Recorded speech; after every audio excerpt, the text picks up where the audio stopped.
Պարոն Բագրատյան, սկզբում ցանկանամ ընդհանուր ներքաղաքական իրավիճակին անդրադառնանք հուլիսյան դեպքերից հետո, երբ հիմա մոտենում են տեղական ինքնակառավարման մարմինների ընտրություններ առավել խոշոր քաղաքներում, Գյումրիում, Վանաձորում եւ հեռու չեն նաեւ 2017 թվականի խորհրդարանական ընտրությունները։ Քաղաքական ուժերի այս դասավորությունը, որ կա Հայաստանում եւ հասարակության մի մասի մոտ ընտրական համակարգի նկատմամբ անվստահությունը, ինչ արդյունք կտա այս ընտրությունների մասով, ինչ եք կարծում։ Տարողունակ հարց է իհարկե, ես կբաժանեի տարին 3 ցիկլերի, առաջինը ապրիլյան դեպքերը, երկրորդը հուլիսյան դեպքերը եւ հիմա թիմ ընտրությունները։ Ապրիլյան դեպքերից հետո, երբ կարծես հասարակությունում կար հիասթափություն, կար տարակարծություններ, արդյոք հայրենասիրություն կա մարդկանց մեջ, արդյոք հայ մարդը պատրաստ է հանուն երկրի զոհողությունների, անսպասելի մեր հարևան պետությունը պատերազմ սանձազերծեց, 4-օրյա պատերազմը, որը եկավ ապացուցելու հայ գենի լինելիությունը, որովհետև իսկապես 18-20 տարեկան տղաները անօրինակ սխրագործությունների գնացին։ Մեր դպրոցական տարիներին, երբ Հունան Անվետիսյանի մասին էինք կարդում կամ Ալեքսանդր Մատրոսովի, դա չափազանցված իրողություններ էին մեզ թվում, հերոսացման դրվագներ, բայց մենք իսկապես ունեցանք շատ ավելի մեծ սխրագործություններ, քան երբևէ կարելի էր պատկերացնել, հատկապես երբ որ երկիրը սոցիալապես ծանր վիճակում է, երբ որ աղքատությունը 30%-ից բարձր է, թվում էր, թե հայրենասիրության այն սահմանագիծը, որը նախատեսված է հայ մարդու դրսևորման համար, այլևս ռեսուրս չունի, բայց ուղիղ հակառակը ապացուցվեց եւ մենք ազգային միասնության դասական օրինակ ցույց տվեցինք աշխարհին եւ մեր հարևաններին եւ հպարտության մեծ զգացում ունեցանք բոլորս։ Այդ ալիքը կարծես բոլորիս մեջ հույս առաջացրեց, որ սրան կհաջորդի հաջորդ քայլը։ Այսինքն մենք հասել էինք միասնության մի մակարդակի, որից հետո այլևս հանրային մտածողությունը պիտի գերակշռեր։ Թվում էր, թե այլ ճանապարհ չունենք, թվում էր, թե գործող իշխող քաղաքական ուժը պետք է հրատապ որոշում կայացներ եւ փոխեր քաղաքական դիմագիծը մեր ազգի եւ մեր պետության զարգացման։ Ցավոք սրտի կամ շոկն էր շատ ուժեղ, հասարակությունը պատրաստ չէր, ինչպես նաեւ իշխանությունը, կամ իսկապես այդ արժեհամակարգը իշխանության մեջ չի համարվում դոմինանտ, այսինքն իշխանության մեջ բավարար ռեսուրս չկար գեներացնելու ազգային միասնության ապրիլյան հզորությունը։ Պահը կարծես արդեն կորցնում էինք, սկսվեց երկրորդ անսպասելի ներքաղաքական լարված իրավիճակը, Սասնածռերի խորինացիით կապված դեպքերը նոր ցնցում առաջացրեց հասարակության մեջ։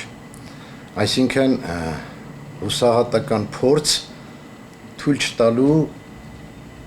քաղաքական իրավիճակը հանդարտեցնել կարծես փորձ արվեց ապրիլյան դեպքերը պահել ավելի բարձր նիշայի վրա,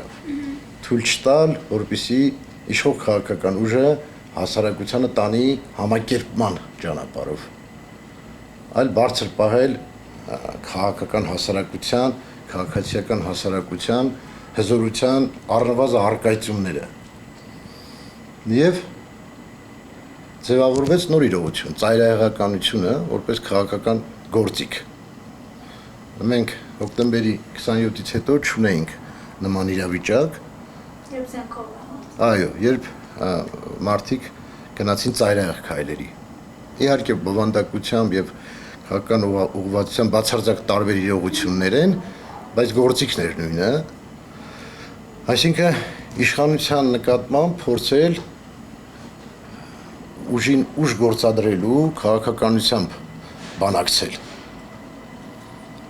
Տարիներ շարունակ խաղաղ ցուցարարները հանդիպում են բռնաճնշումների, փորձ արվեց հակակշռել գործիքակազմ առնվազն։ Հասարակությունը արձագանք էր շփոթված, որից հետո հավասարակշռված, որից հետո քաղաքական արիության դրսևորումներ եղան,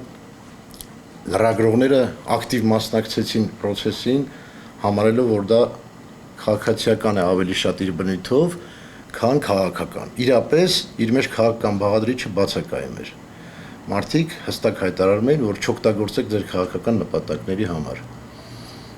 Դա լավ էր թե վատ։ Սա բավականին նուրբ վերլուծության հետևանքով կարող ենք մենք հստակ ասել։ Եվ ուներ լավ կողմ եւ վատ։ Վատը, որ կազմակերպել հնարավոր չէր, երբ որ քաղաքական իրավիճակ չկա, ապա քաղաքական ամբողջովին մենք բոլորս տեսանք, որ առաջնորդող զանգվածի խիստ դեֆիցիտ առաջացավ։ Կարծես շարժումը չէր ձևավորվում որպես ուղղվածություն, ուղղություն։ Տարա մեր իրարամերժ քաղաքական դերակատարներ էին հանդես գալիս, որը բավականին թույլատրեց սկզբնական դիրքորոշումը եւ ճնշումը իշխանությունների վրա։ Հիմա անմիջապես մենք անցում ենք անում տեղական ինքնակառավարման մարմինների ընտրություններ։ Այս ալիքը, եթե պահվի եւ դառնա քաղաքական ալիք, դա կարող է բերել 2017 թվականի ազգային ժողովի ընտրությունների շատ լուրջ բախումների եւ լուրջ ուժերի վերադասավորության։ Բայց կարող է դա պահվել թե ոչ, այս պահին կա քաղաքական վակուում, քաղաքական ուժերը չեն կարողանում այլևս հարթակը վերցնել։ Հենց այդ մասով, պարոն Բագրատյան, ձեր հարցազրույցներից մեկում նշել էիք, որ քաղաքական դաշտում շարքային ԲՀԿ-ականների շարքում նաև կա պահանջ նախկին առաջնորդի Գագիկ Ծառուկյանի վերադարձի հետ կապված։ Իսկապես այսօր կա այդ պահանջը նրա վերադարձի քաղաքականություն, մանավանդ փետրվարյան այդ իրադարձություններից հետո, երբ հասարակության մի զգալի հատված հույս էր կապում այն ժամանակվա եռյակի եւ մասնավորապես Գագիկ Ծառուկյանի հետ, ինչպես ձեզ կընկալվի նրա վերադարձը հնարավոր քաղաքականություն եւ արդյոք նա է, որ պետք է լցնի այդ վակուումը ձեր նշած։ Հարցը շատ բարդ է, իսկապես միարժեք եւ միանշանակ պատասխանել, որ դա այդպես է, ճիշտ չի լինի, կլինի միակողմանի եւ սուբյեկտիվ։ Բնականաբար Բարգավաճ Հայաստան կուսակցության քաղաքորդի անդամ եմ ես եւ հնարավոր է, որ նաեւ ցանկալին իրողության տեղ ընդունեմ։ Չի բացառվում սուբյեկտիվ մոտեցումը, բայց ես փորձել եմ հնարավորինս օբյեկտիվ եւ հայ մարդու, հայ պարզ քաղաքացու տեսակետից նայել, որն է իրականությունը։ Այն քաղաքական նիշան, որ մենք վերցրել ենք բարձրացնելու քաղաքական դիմագիծը հանրության, կարծես չեն կարողանում ապահովել։ Այսինքն, երբ որ մենք գնում ենք ծայրահեղ դրսևորումների եւ քաղաքական իրավիճակի եւ ասենք սասնածռերի դեպքում անհրաժեշտ քաղաքացիական հասարակության պաշար չենք ունենում, որն է պատճառը։ Ես երկար եմ մտածել, արդյոք ձեր ասած վակուումը կլրացվի, թե չէ Գագիկ Ծառուկյանի վերադարձով։ Բայց մենք կարծես շատ մեծ տեղ տալով քաղաքացիական հասարակության ակտիվությանը, որը բնականաբար երկրի կարևոր ցուցիչ է քաղաքական զարգացման, շատ կարևոր։ Չպետք է անտեսենք նաև այն քաղաքական իրողությունը, որ կար մինչև այս ամայացումը։ Բոլոր հանդիպումների ժամանակ ես ձեզ ամենայն անկեղծությամբ եմ ասում, գյուղացի մարդը հարց է տալիս մեր մարզային հանդիպումներին։ Բացատրեք, մեկնաբանեք, հիմնավորեք, ինչու հեռացավ Գագիկ Ծառուկյան քաղաքական գործիչը։ Միգուցե մեր տրամաբանության եւ մեր ցանկությունների ծիրում մենք կուզենանք շատ ավելի հզոր քաղաքական գործիչներ տեսնել, շատ ավելի բարձր պատրաստվածության, բայց չէ որ հասարակության հայելին է քաղաքական դաշտը, չի կարող հասարակությունից կտրված լինել։ Մենք չենք պատրաստել հասարակական այնպիսի հանրույթ, որը պահանջելու է, ասենք, դոկտոր պրոֆեսորների։ Շատ լավ կլիներ, որ մենք այդ նիշան հասնեինք, բայց մենք չպետք է մոռանանք, որ հսկայական մի զանգված, հատկապես գյուղացիական ագրարային հատվածը, կարիք ունի ավելի շատ պարզ հասարակական քաղաքական գործիչ կերպարի։ Միգուցե գա ժամանակ, որ դրանք դառնան ֆերմերային տնտեսություններ եւ նոր պահանջարկ առաջանա քաղաքական նոր ուղղվածության եւ նոր մակարդակի առաջնորդների, Բայց բոլորիս մոտ եւ հատկապես գյուղացիության մոտ ընդհատված երազանքների մի պահ է առաջացել։ Այսինքն տեսեք, պարզ գյուղի պարզ մարդը, երբ որ իր հանրային աշխատանքում կարիք ունի որևէ առողջական, սոցիալական, գյուղ մեքենայի եւ այլն, ինքը արդեն ենթագիտակցորեն որոշ չափով պաշտպանվածություն ունի, որ կա քաղաքական ուժ, որի ղեկավարը նաեւ ունի այլ հնարավորություն եւ կարող է դիմել այդ քաղաքական ուժին առնվազն քաղաքական ուժի ներկայացուցիչին, որը տարբեր օղակներով կհասցնի մինչեւ բարեգործական հիմնադրամ։ Սրանք դրական սպասումներ են։ Մենք այդ դրական փոքրիկ սպասումների արդյունքում ունենում ենք բավականին լուրջ զանգված գյուղացիությունը, որ եթե ակտիվ լինի, պատկերացրեք, պակաս կարևոր չի քաղաքական դերակատարումների մեջ, քան քաղաքացիական հասարակությունը։ Գյուղացիության ակտիվությունը եւ գյուղացիության կայացում agrarային հատվածի կայացումը էական նշանակություն կունենա մեր քաղաքային զարգացումների վրա, որովհետեւ այդ հատվածը այլևս անջրպետվեց իշխանություններից ամբողջովին։ Կար մի հատված, որը լցվում էր իրապես Գագիկ Ծառուկյանի թիմով եւ կարծես գյուղացիությունը ընդգրկվում էր քաղաքական հարաբերությունների մեջ։ Նորից եմ ասում, միգուցե ես կամ դուք այլ պատկերացումներ ունենք քաղաքական առաջնորդների մասին, բայց իրողությունը ժողովրդի սերը չես կարող չնկատել, չտեսնել։ Այսինքն ԲՀԿ-ի հանդեպ չկա այդ սերը գյուղացիների կողմից Ծառուկյանի հեռանալուց հետո։ Ասեմ ձեզ, ինչքան էլ տարօրինակ հնչի, կան կերպարներ, որոնց ժամանակի ընթացքում են մարդիկ սովորում եւ այդ կերպարը ուղեկցում է մարդուն։ Ցավոք սրտի, մեր երկիրը անձնավորված կուսակցությունների երկիր է։ Շատ լավ կլիներ, որ իսկապես այդպես չլիներ։ Բայց կար մի իրողություն, որ այս ամբողջ ֆոնը պահվում էր կարծես Գագիկ Ծառուկյանի կերպարով եւ այդ կերպարի բացակայությունը չի լրացվում Բարգավաճ կուսակցության ներկայիս ղեկավարությամբ, մեզանից սկսած մինչեւ շարքային անդամը, կարծես կարիքը կա պարզ բան ու գործ բացատրելու, պարզ ձևով հարաբերվելու, պարզ գյուղացուն հասկանալի լեզվով ասելու բաներ, որոնք իրեն կլիացնի, որոնք իր մոտ կստեղծեն դրական սպասումները, որ մենք կուզենանք, որ մեր այդ լուրջ հատված, գյուղացիության հատված եւ մեզանից շատերը սերվել են գյուղացիների ընտանիքից, գյուղացիական երշանկության էլեմենտները խիստ անհրաժեշտ է երկրին։ Մենք ասում ենք գաժ մթնոլորտ։ Ավելի գաժ մթնոլորտ է գյուղերին, պատկերացրեք, ավելի ծանր իրավիճակ։ Եվ որևէ մեկից մենք իրավունք չունենք զրկել այն առաջնորդի տեսլականից, որը մարդը ցանկանում է տեսնել։ Միգուցե ինձ համար ցանկալի տեսլականն է, ասենք, հզոր ակադեմիական գործիչ է, բայց ես իրավունք չունեմ անտեսեմ, իսկապես 500,000 մարդ սրտանց ձայն են տվել այդ քաղաքական ուժին եւ այդ ղեկավարով։ Մենք ճիշտ գնահատենք իրողությունը։ Ամենահեշտը, որ մենք ցանկացած լավ բան փնովենք, ցանկացած այն ինչ որ մինչեւ հիմա անում ենք, անընդհատ ոչնչացման ճանապարհով են գնում։ Միգուցե պահենք ունեցածը, ստեղծենք երկրորդ բևեռը, որը շատ ավելի ակադեմիական կլինի, երրորդ բևեռը, որը կլինի իսկապես քաղաքացիական հասարակության իդեալական օրինակ եւ տանք ընտրության հնարավորություն մարդկանց։ Եվ այսօր քաղաքական մոնոպոլիան ստեղծվել է հենց չունենալով այս բազմաբևեռությունը։ Ես շատ հարցերում նախախորհրդարանի մտքերի հետ համաձայն լինելով երբեք չընդունեցի մի նախադասություն, երբ իրենք միշտ քննադատելով մերժեցին քաղաքական դաշտի գոյությունը։ Սա վտանգավոր ճանապարհ է։ Ոչ մեկը, եթե ընդհանուր նպատակը հզոր պետության ստեղծումն է, եւ մենք բոլորս ուզում ենք դա ունենալ, ուրեմն նույնիսկ ամենափոքր աջակցությունը մենք իրավունք չունենք մերժելու։ Նույնիսկ եթե մենք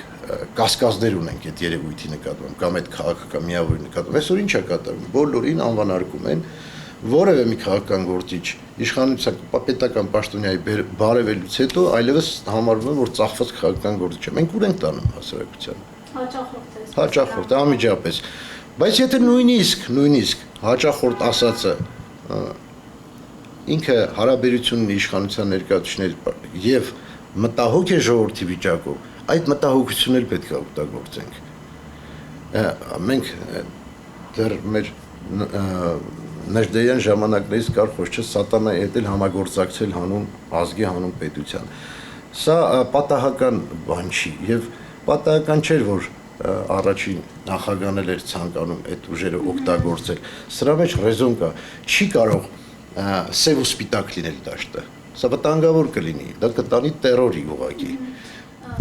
Պարոն Բագրատյան, լրատվամիջոցներում նաև մի տեղեկություն հրապարակվեց, որ Վահան Բաբայանի նախաձեռնած կուսակցությունը ռեֆորմիստները նաև բողոքի ակցիա էին պատրաստում իրականացնել Ծառուկյանի վերադարձի պահանջով, ճիշտ է ինքը հերքեց հետագայում այդ տեղեկությունը, այնուամենայնիվ ինձ հետաքրքիր է մինչև ավելի խոշոր ընտրությունների 2017 թվականը դուք լինելով այդ տեսակետին, որ անհրաժեշտ է նրա վերադարձ, ինչ որ միջոցառումներ, քննարկումներ պարոն Ծառուկյանի հետ կանցկացնեք, թե ոչ, նրան գուցե հորդորեք, որպեսի վերադառնա, կլինեն այդպիսի միջոցառումներ։ Ասեմ ձեզ, ես այդ դաշտում պետք է շատ զգույշ լինել։ Այդտեղ չպետք է մենք կարողանանք այն սահմանը հասնել, երբ որ խորհրդային տարիներին ինչ որ կուրքեր էին սարքում, դա չի կարելի, ուղղակի անթույլատրելի է։ Եվ երկրորդը, որ երբ որ հայտարարվեց, որ երբ որ հանրային պահանջ լինի,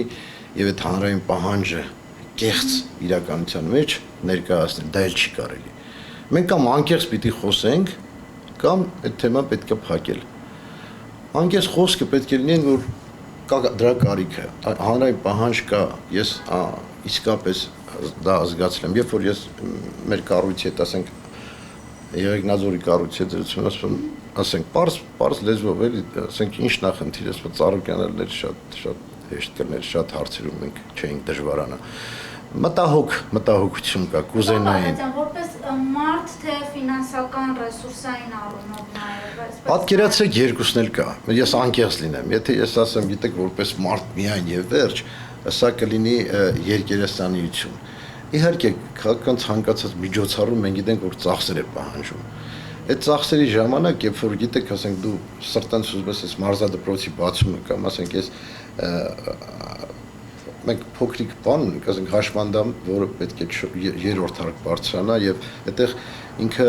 խմորեղենի արտադրամաս է ստեղծել։ Ինքը մի բարձ բան է, խնդրում եմ, այս նամակը հասցրու Ծառուկյանին, ասենք ոդքեր չունի այդ կինը։ Հենց հիմա կենցաղի տանը, բայց 10-15 աշխատատեղ է ստեղծել այդ մարդը։ Մի խնդիր ունի, որ մի լիֆտ լինի, որ ինքը կարողանա բարձրանալ, վերելակով բարձրանա եւ իշնի։ Փոքրիկ հարց է, բայց մեր համար դա մեծ հարց է։ Ծառուկյան բարեգործական հիմնադրամի համար դա մեծ հարց չի։ Բնականաբար մարդը, որ Ծառուկյանի վերադարձը ցանկանում է, անպայման դա մեկ դետալով, մեկ բաղադրիչով չի։ Ասենք ինձ շատ գրավում է, որ ասենք ժողովուրդը այդ հիացմունքով կամ այդ իսկապես հավատով դիմավորել է։ Եվ ոչ մի անգամ չի եղել, ես այդ կեղծ նոտան չեմ տեսել Ծառուկյանի հանդիպումներում, գյուղական համայնքներում, քաղաքայինում ես չեմ ուսումնասիրել, բայց գյուղական համայնքներում սպասումները ես տեսել եմ, ժպիտը մարդկանց, ուրախությունը մարդկանց տեսել եմ, անկեղծ եմ տեսել։ Ինձ ավելի շատ այդ բաղադրիչն է հետաքրքիր, բայց հաստատ կան իհարկե գործիչներ, որոնց նաև շատ հետաքրքիր է, որ ֆինանսական խնդիրները իհարկե պետք է անկեղծ լինենք։ Ես նորից եմ ասում, ցանկություն չկա երկերասանիության, կամ պիտի անկեղծ լինենք, այլևս կամ չպետք է խոսել այդ մասին։ Արդյոք հետաքրքրված են թե ոչ։ Գիտեք, կուսակցության մեջ էլ կլինեն անպայման մարդիկ, որոնք այդքան էլ չեն ցանկանա Ծառուկյանի վերադարձը։ Այո, կլինեն մարդիկ, մենք բոլորը միատեսակ չեն, բայց բացարձակ մեծամասնությամբ, հատկապես շարքերը վստահաբար երազում են, որ լինի։ Իրենք ուժեղ են զգալու իրենց։ Սա պարզ մարդկային ցանկություն է, պատկերացրեք, դու ուժեղ ղեկավար ունես եւ չգիտես ում վրա հենվես։ Դա տարբեր իրողություններ են։ Սա մարդկային է եւ նորմալ է։ Այսինքն միգուցե նույնիսկ Ծառուկյանին մտածելու բան լինի, էլի, արդյոք պետք էր հեռանալ, արդյոք չպետք է վերադառնալ։ Պիտի դա անկեղծ լինի, եթե անկեղծ չեղավ, չի ստացվելու։ Որովհետեւ գիտեք, ես նորից եմ ասում, տես մենք ամիջապես ասցին, ասենք նույն Եղեգնաձորի վայքում, վերեք հախորտինից թրավ իրենք եւ այլն, ես ասեմ չի կարելի այդպես։ Վերեք մեր սրտի խոսքը անկեղծ թղթին տանք։ Մեկը չի ընդունի, մեկը կընդունի, բայց Ծառուկյանը կզգա այդ անկեղծությունը։ Պետք չի ստորագրությունների հավաք, լուրջ չի։ Մենք երբ որ այդ կարիքը զգում ենք, անպայման մեր դիմացին է զգում։ Եթե ես ձեզ հարգում եմ, դուք էլ ինձ եք հարգում։ Փոխադարձ եւ իմպուլսիվ է դա։ Եթե ձեզ սիրով եմ դիմավորում, դուք չեք կարող ինձ ատել։ Սա մեր պարզ կյանքն է ցույց տվել։ Իսկ Ծառուկյանն ինքը, չգիտեմ ինչի յուացին իսկապես էր սիրում։ Ասենք այդ պարզ յուացում գրքում համբուրում էր, որ ասենք ամեն մարդ չի կարող այդ անկեղծությամբ դա անել։ Հա։ Տարիներ առաջ մի հատ դեպքի ղեկավարներից մեկի պետքա դիմավորին տատիկ էինք ման գալի, որ փողտային համբյուրեր են մարդուն։ Բայց դա Ծառուկյանի դեպքում այդ համբյուրները հերթ են կանգնում, ուզում են գրկեն հսկայի կեցվածք ունի եւ իրենք կարծես ուժ ստանան Ծառուկյանի կերպարից։ Իր բարությունից, իր բարի ժպիտից ես իրեն մաքուր քաղաքական գործիչ երբեք չեմ համարել։ Ես ավելի շատ ժողովրդական գործիչ եմ համարել։ Բայց այսօր պահանջը կա։ Միգուցե վաղը մաքուր քաղաքական գործընթացներում այլևս այդ կարիք չլինի, երբ որ ամեն ինչ կարգին լինի, մենք սպասենք միայն, ասենք, ակադեմիական լուրջ քաղաքական առաջնորդների կգա իհարկե այդ օրը, բայց կարծես մենք չթողեցինք բնական հասունանալ, մենք ընդհատեցինք ինչ-որ բաներ։ Եվ գնաց ծայրահեղականության, անելանելիությունից հուսահատական քայլեր են արվում։ Իսկ ԲՀԿ ներկայիս վերնախավում քննարկել է օրինակ այս հարցը հետաքրքիր է ներկայիս ղեկավարի, քարտուղարի հետ եւ ինչ կարծիք ունեն գալը փոխանցեք։ Ես այո, եւ ղեկավարի եւ քարտուղարի հետ Էնֆեջանվայի հետ ենք զրուցել շատ մեծ ցանկությամբ, բայց միշտ այդ մտքերով որ կարող ենք համոզել, այդ մտահոգություն ենք ունեցել։ Տիկին Զորաբյանի հետ եմ քննարկել, որ ես նման ցանկություն ունեմ, որ կարողանանք մենք սրտանց դիմենք մարդուն, սրտանց դիմենք, թող ինքը որոշի։ Հա, Տիկին Զորաբյանն ասել որ ես էլ կուզեի, բայց իր որոշումն է, ես չեմ կարող ես դիմել, ես նորմալ եմ ընդունել, հասկացել եմ, որ վերջապես կա բան, կա ինչ-որ տաբու մարդկանց մեջ, որ եւ հնարավոր է, որ իսկապես դժվարություն լինի, ասելու, դիմելու, բայց ես այդ ազատությունը ունեմ։ Ես պատկերացրեք, երևի ամենաշատը մեր քաղաքորդի նիստերին ես եմ միշտ առարկե պարոն Ծառուկյանի առաջարկներին, ծրագրերին, ամենաշատը ինձ են խետ նայե այդ իմաստով, բայց միշտ զգացել եմ, որ իմ ժողովրդին, ասենք Վայոց ձորի ժողովրդին, այդ գյուղացի պարզ ժողովրդի այդ կարիքը կա, ինքը սպասում է, ինքը ինձ շատ են հարցնում։ Եթե մի անգամ առիթ լինի միասին այցելենք, դուք նույնիսկ եթե թաքնված տեսախցիկով նկարեք կզարմանաք, ասենք այդ մարդը ինչի չեն մոռանում կամ ինչի դուրս չի գալի, երևի մենք էլ որ միշտ, ասենք կուսակցություն ենք ներկայացրել, անմիջապես ասոցացվում ենք, առաջի հարցը, բա ինչ եղավ Ծառուկյանի հարցը, ասենց ման էին անում, էլի, ասենք այդ հսկայի կերպար իրենց լեզվով էլ ասում էին, այն նար մարդուն, բանարիք է ասում, ոնց ասում տես չկանգնակ, մեզ մեղադրանք են հնչեցնում, որ մենք պարտավոր էինք, բայց անկեղծ մենք ասենք ինչ կարող էինք այդ արել ենք, էլ չի եղել, որ մենք ասենք երբևէ մենակ թողենք, մենք հասկացել ենք, որ որոշումն իրենն է ուղղակի։